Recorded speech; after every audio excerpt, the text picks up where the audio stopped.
In the heart of the Urhobo land, where the river Ethiop glides like a silver serpent through lush green fields, there sat a village called Abraka. It was a place of laughter and music, of red earth roads and whispering palm trees. The people of Abraka were proud farmers and fishermen, known across neighboring lands for their hospitality and beauty. But none shone brighter than Teru, daughter of Mama Ejiro, the widow who sold roasted plantain by the riverside. From the day she began to walk, the elders said the sun lingered longer whenever she stepped outside. Her skin glowed like fresh honey, her eyes sparkled like dew on morning leaves, and her smile could quiet a quarrel or start one, depending on who was watching. By the time she turned 18, Teru had become the most admired young woman in all of Abraka. Men came from near and far, from Kokori, Oregon, and even far Ogheli, just to catch a glimpse of her at the market. Some brought gifts of gold earrings, others yams, wrappers, and trinkets. She would smile politely, her dimples deep and disarming, and the men would go home believing they had seen an angel. Every young woman in Abraka knew her name, though few could say it without a sigh. Some whispered admiration, others whispered envy. At night, the young men would gather under the udole tree, drumming and singing. Teru, Teru, beauty of Abraka. If you smile, the moon hides its face. And Teru, hearing their song from her mother's heart, would smile secretly, basking in the warmth of their praise. Teru was kind once, or so Mama Ejiro often reminded her.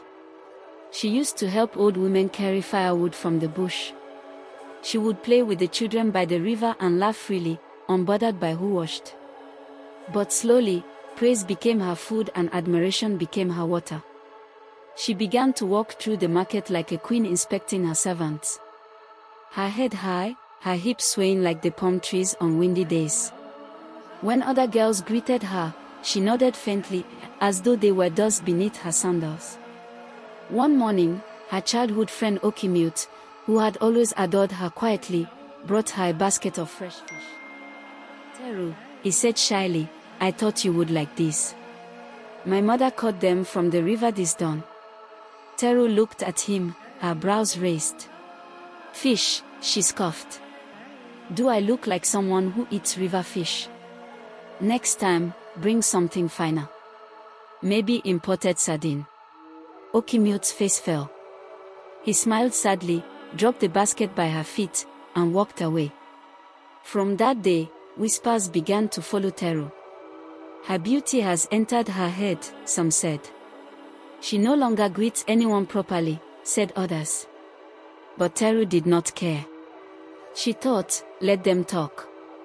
I am above them all. Soon, Teru's beauty brought suitors from every corner.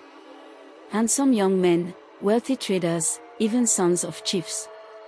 Every week, someone came with palm wine, kola nuts, and a smile too wide for comfort. Mama Ejiro, humble and wise, would receive them kindly. My daughter will decide, she always said. But Teru turned them all down, one by one. The first was Tozan, a rich trader from Kokori. He arrived with gifts, beads, wrappers, and a goat fat as a chief's pride. He said, Teru, marry me and I will make you the queen of my home.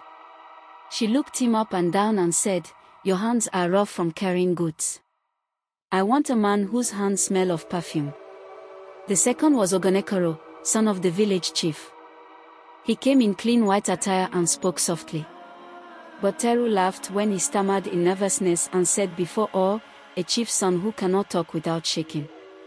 Please, I need a man who speaks like thunder. Each rejection made her feel more powerful.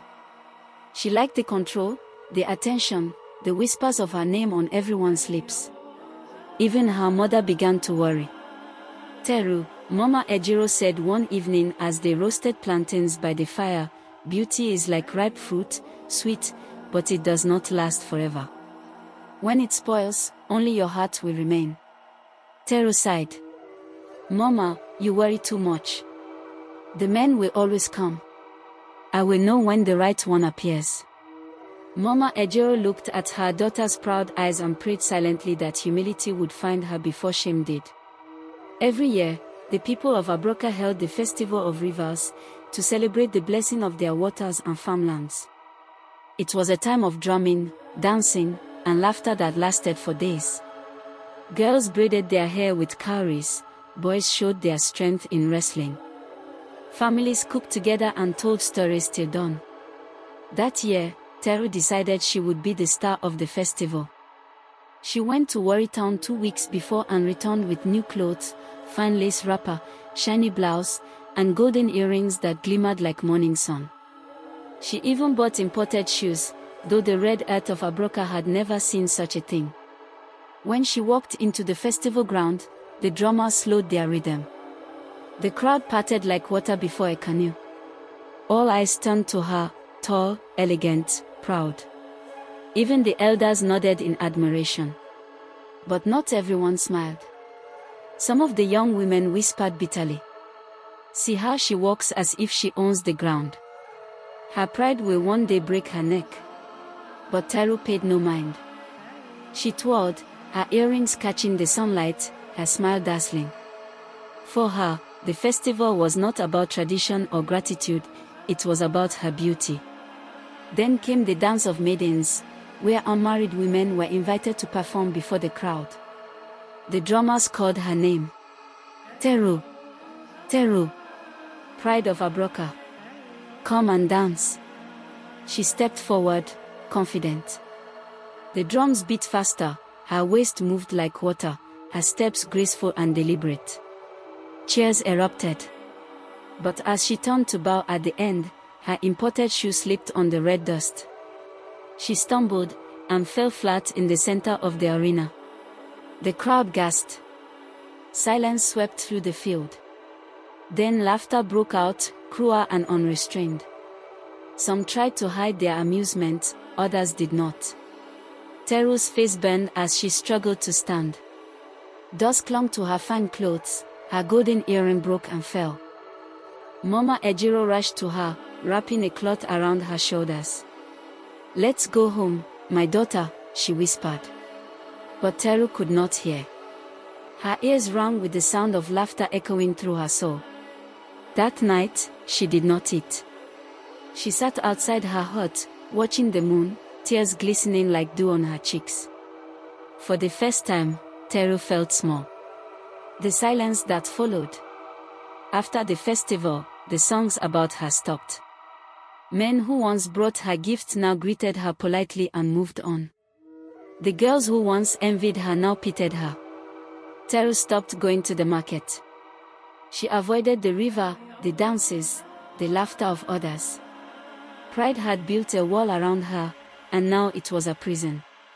Mama Ejiro watched her daughter fade and said nothing.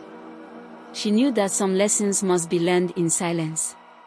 One morning, as the sun rose over Abraka, Teru heard soft singing by the riverside. It was a group of young women washing clothes and laughing together.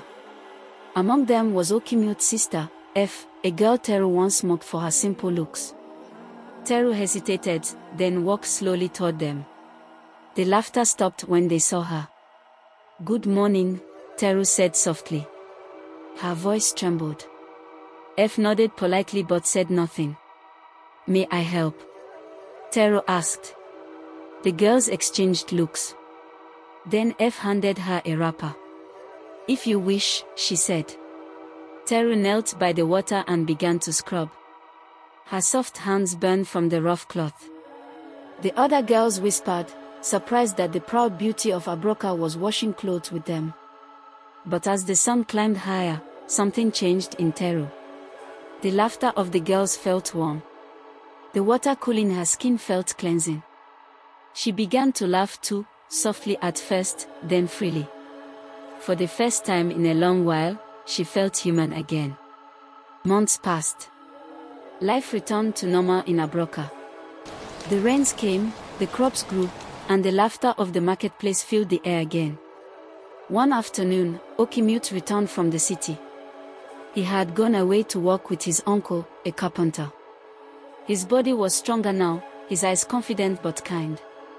He met Teru by the riverside, washing cassava beside her mother. When she saw him, Her heart beat fast, not from vanity this time, but from something gentler. "Okay, mute," she said quietly. "You've changed." He smiled. "So have you." They stood in silence for a moment, the sound of the river between them. "I was foolish," Teru said, her voice low. "I hate you, and others. I thought beauty made me more than everyone else." Okimute nodded. "Pride is a heavy load. But I'm glad you dropped it before it broke you." She smiled shyly. "Can you forgive me?" He looked at her, saw not the perfect girl who once scorned him, but a woman with humility in her eyes and peace in her voice. "There is nothing to forgive," he said. That evening, they walked home together, laughter soft between them like the hum of evening crickets. Years later, when children of Abraka gathered by the fire at night, the elders would tell her story. They would say, "Once, there was a girl named Teru, whose beauty made her proud and her pride made her lonely. But when she learned humility, she found peace, love, and joy greater than beauty itself." The children would listen wide-eyed, the firelight dancing on their faces. And sometimes, when the moon rose over the river, one could still see a tall woman walking with grace through the red earth paths, her laughter soft, her eyes calm, a reminder that even the proud can learn, and even the fallen can rise.